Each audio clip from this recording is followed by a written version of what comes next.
जब मैं कलकत्ता जेल से अंडमान पहुंची तो रात हो चुकी थी। हमें अन्य राजनीतिक कैदियों के साथ एक अंधेरी कोठरी में धकेल दिया गया।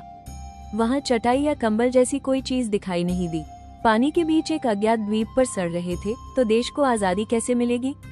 ये चिंता कंबल और चटाई की चिंता को दूर कर गई थी। थकान से किसी तरह पत्थर की पपड़ी पर ही लेटे लेटे नींद आ गई। रात लगभग 12 बजे अचानक आंख खुल गई। एक गार्ड कंबल लेकर आया और बिना कुछ कहे सोए हुए लोगों पर फेंक गया। सूर्योदय से पहले नींद खुल गई। सूर्योदय के बाद किसी ने खाने के लिए खिचड़ी रख दी। थोड़ी देर बाद एक लोहार आया। हाथों में पड़ी हथकड़ी को तोड़ते समय हाथों की चमड़ी ही उखड़ गई। पैरों की बेड़ी तोड़ते समय तो हथौड़े की चोट सीधे हड्डी पर पड़ी। दर्द असहनीय होने पर मैंने कहा, पैर पर ही हथौड़ा मार रहे हो, क्या तुम अंधे हो? वो घमंड से बोला, पैर क्या, मैं तो तेरे सीने पर भी मार सकता हूँ। मुझे गुस्सा बर्दाश्त नहीं हुआ। सिर उठाकर उसके मुंह पर थूक दिया।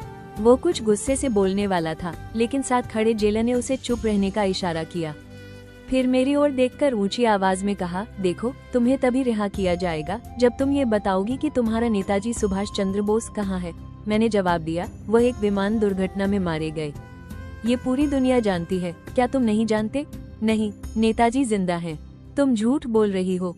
जेलर दहाड़ा, हाँ, नेताजी जिंदा है। मैंने शांति से उत्तर दिया।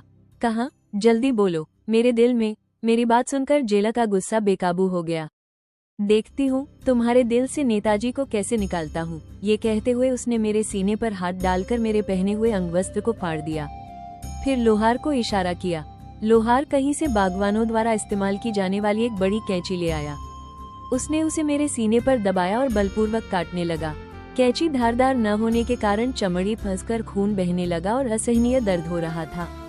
दूसरी ओर जेलर मेरी गर्दन पकड़कर दहाड़ा। एक और बार मुंह खोला तो सीने से दोनों स्तन खींच लिए जाएंगे। जेलर ने फिर चिमटे जैसे हथियार से मेरी नाक पर मारते हुए कहा, इसे आग में न तपाना तुम्हारी किस्मत है, वरना तुम्हारे दोनों स्तन सीने से उखड़ गए होते। ये कहकर वो चला गया। ये किसी हॉरर फिल्म की कहानी नहीं है। यह आजाद हिंद फौज की झांसी की रानी रेजिमेंट की सिपाही नीरा आर्य की आत्मकथा का एक पन्ना मात्र है, जिन्होंने देशभक्ति को अपने रक्त के कण कण में समाया था। क्या आप इस वीडियो के बारे में और जानकारी जानना चाहेंगे, जैसे कि नीरा आर्य कौन थी?